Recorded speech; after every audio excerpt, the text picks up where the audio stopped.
Is there anything worse than wanting to laugh out loud, but being in a place or a circumstance which makes it impossible?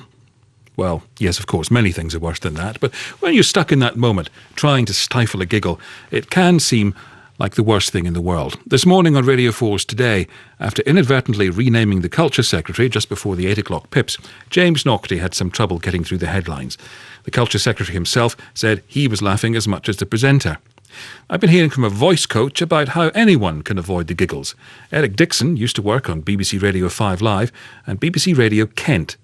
Well, first of all, my heart goes out to any presenter finding themselves in such a situation, because it's very much a case of there but for the grace of God go I, isn't it? You suddenly realise you've said something, wish you hadn't, but once it's out, the speed of a spoonerism is such that there's not a lot you can do about it.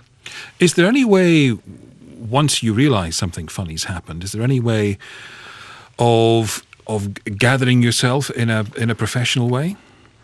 I think it depends on how long you have to do so. And of course, in the case this morning, I think there was the 6 seconds or so of the pips in which to do that. But some people find that once they realise the problem, and to be fair to the Today programme this morning, I think listening back to it, as I did several times, the sound T of that word in question wasn't even pronounced, so he managed to stop himself very, very quickly before he got to the problem. I think if you've realised there's been a difficulty, it's a question of trying to collect your thoughts. For some people, it means preventing laughter. And that's difficult too. And the old stories about thinking of the death of a much-loved family pet, or pinching yourself, and this is not mildly, Eddie, this is very, very hard, might help prevent the laughter, which can help you focus and regroup. Because it's something many people will face, not just in broadcasting, if you're suddenly overcome by the giggles in a situation where you shouldn't be laughing. It can help if you're in circumstances that allow it to simply close your eyes so that you can focus on what you're thinking of. Not possible if you're in a Today studio reading a script, evidently, but sometimes to not look at anyone else who might set you off laughing as well. And actors find this on the stage or on screen, where the very presence of someone else makes the job harder, because if you're aware of their presence, it's sometimes very difficult to not imagine that they'll be laughing away, which sets you off again. What about if there is a word or two coming up in a script you fear you might say wrongly? How can you prepare for that? This has its own dangers. You can prepare, but sometimes simply thinking too precisely on the event can set you off. If I asked you now to not think of a purple elephant, it's very hard not to do so.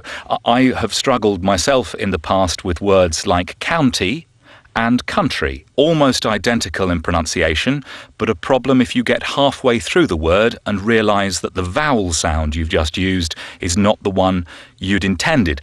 Now, I do a trick that I've used, which sounds rather foolish, but I draw a pair of cow's horns over the first syllable in the word county, if that's the word I want to say.